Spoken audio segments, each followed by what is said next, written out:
Avançando então nas regras do simulador SGM, iniciaremos as explicações sobre o primeiro agente econômico, que é representado pelas equipes, que seria a indústria.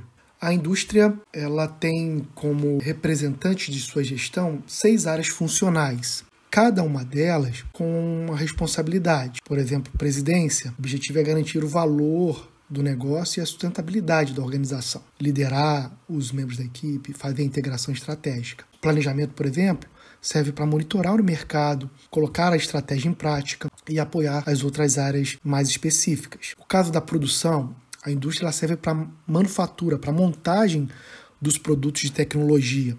Então é muito importante o planejamento de produção, planejar sua capacidade, pensar em possibilidade de pesquisa e desenvolvimento mediante algum tipo de projeto, por exemplo. Essa capacidade é uma capacidade central, por isso que ela está destacada. Tem o papel gerencial também da figura do diretor de recursos humanos, gestão de pessoas, porque há decisões de contratação de operadores, o pagamento de salários, o investimento em benefícios e treinamento, cuidar também do próprio clima organizacional dentro da própria equipe, isso também é muito importante. Finanças, lidar com o orçamento do caixa, com a política de investimento, com a previsão da receita, a forma de remunerar também os acionistas, isso será explicado mais adiante. Marketing.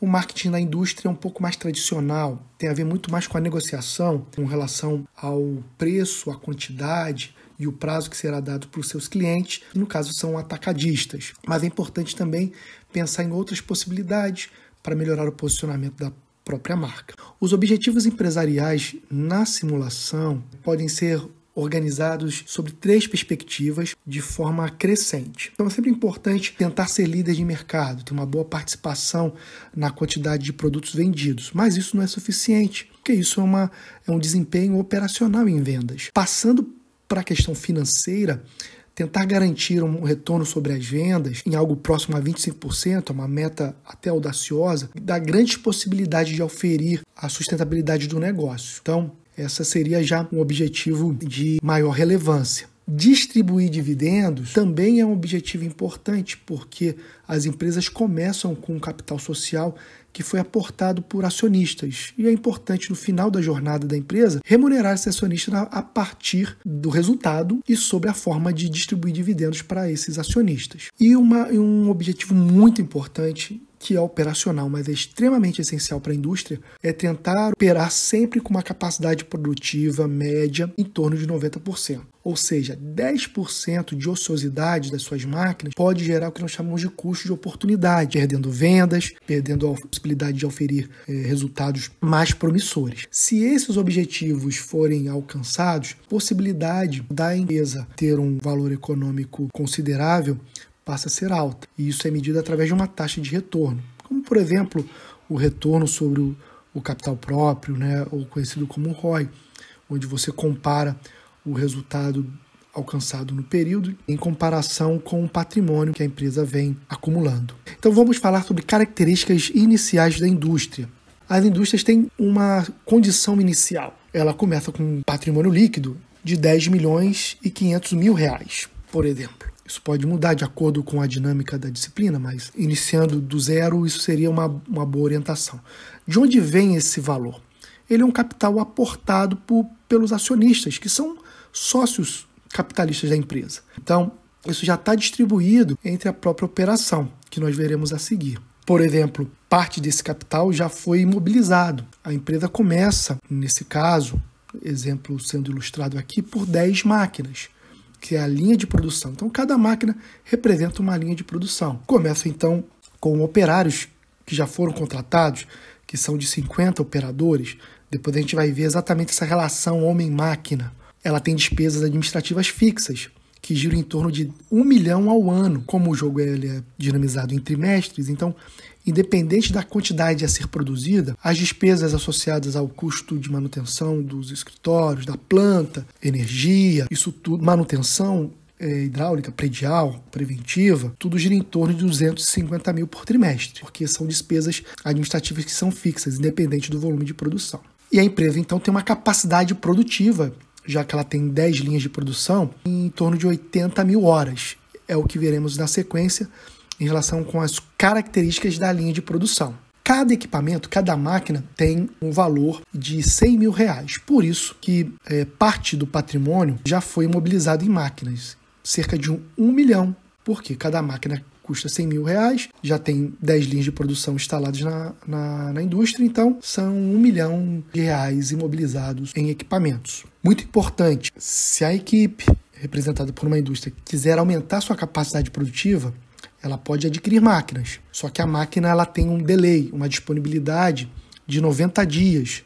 Então você paga, encomenda a máquina e ela só vai estar disponível no período seguinte. Então isso é muito importante para o planejamento de produção e de capacidade, levar em consideração essa disponibilidade do equipamento.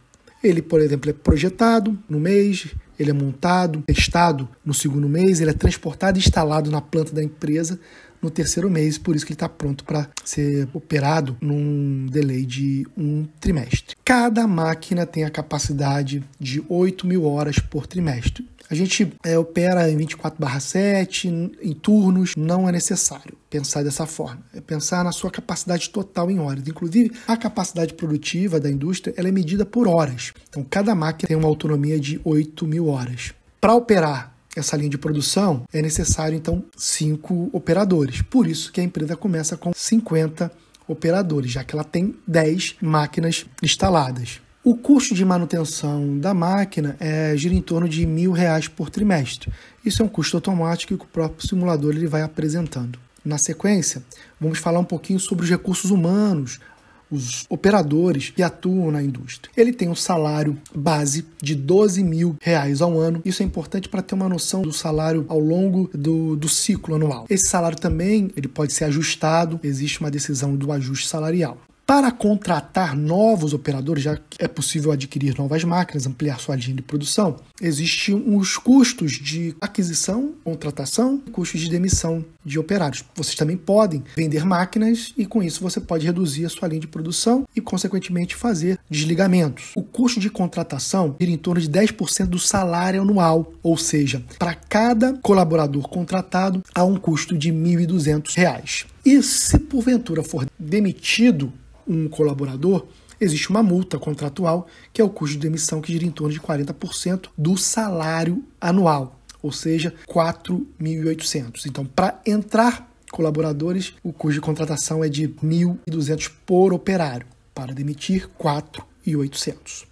Existe também a decisão, que são investimentos, que chamamos de orçamento social, para melhorar a motivação dos colaboradores. Então, existe um pacote, é um valor monetário que pode ser pensado, que são benefícios indiretos, como vale transporte, refeição, plano de saúde, plano odontológico e treinamentos, que são as capacitações dos operários. Isso é extremamente importante porque isso pode gerar um aumento da produtividade. Geralmente se indica no início pensar em investir em torno de 10% da folha salarial dos operários na indústria. Seguindo, vamos falar de coisas muito importantes, que são os fatores de produção. Então agora a gente vai poder ter entendimento de qual que é o custo total do kit de cada das matérias-primas e componentes dos produtos, o valor da logística, do frete para chegar esses produtos até a planta produtiva, estocagem em seus custos e o consumo, o tempo de montagem de cada um dos produtos, o alfa, o beta e o ômega. O produto alfa, ele tem um valor, um preço unitário do seu kit de matéria-prima, isso não é em partes, é como se comprasse todo o kit para montar o produto alfa no valor de R$500. O frete, que geralmente gira em torno de 3% do valor, ele vai ser de R$15, ou seja, o valor total do kit para montar um produto alfa gira em torno de R$515. O custo de estocagem, se porventura for necessário, isso é mais interessante para o atacado, mas para a indústria vale a mesma lógica. Se não vender um produto alfa, ele tem um custo de mantê-lo em estoque de R$10. Então imagine se você tem 1.000 unidades de alfa em estoque, você vai ter um custo de estocagem de R$10.000. E ele, para ser montado, leva-se 10 horas. O produto beta, então, ele tem um valor do seu kit de R$900, mais a logística em torno de 27, então o valor total para cada kit de 927, custo de estocagem de R$20 e a taxa de conversão, ou seja, o tempo de montagem de 20 horas. Então leva-se mais tempo para fabricar o produto beta. Já o produto ômega, ele tem um preço unitário de R$1.200, mais o valor do frete, R$33, então ficaria em torno de R$1.233 o valor do kit para montagem de ômega. O custo de estocagem, então, seria de R$30, é um pouco mais caro manter ômega em estoque. E a taxa de conversão, o tempo de montagem é de 30 horas. Usando o exemplo, fica fácil entender como é que a gente faz essa conversão de horas para unidades. Então, usando o exemplo aqui, considerando que a capacidade produtiva inicial de uma indústria, ou seja, 10 máquinas com autonomia de 8.000 horas, a capacidade produtiva seria de 80.000 horas. Se dividirmos 80.000 horas por 10 horas, então você consegue transformar no início da atividade a produção exclusiva de alfa em torno de 8.000 unidades. E a mesma lógica se aplica para beta, dividindo 80.000 horas, uma produção exclusiva de beta, que leva 20 horas para ser fabricado, a capacidade de produção em unidades seria de 4.000 para o beta. E o ômega, 80.000 horas, dividido por 30 horas, que é o tempo de montagem para o ômega, daria uma produção de 2.666 unidades de ômega. Então essa é a explicação da primeira parte das regras que estão associadas à indústria.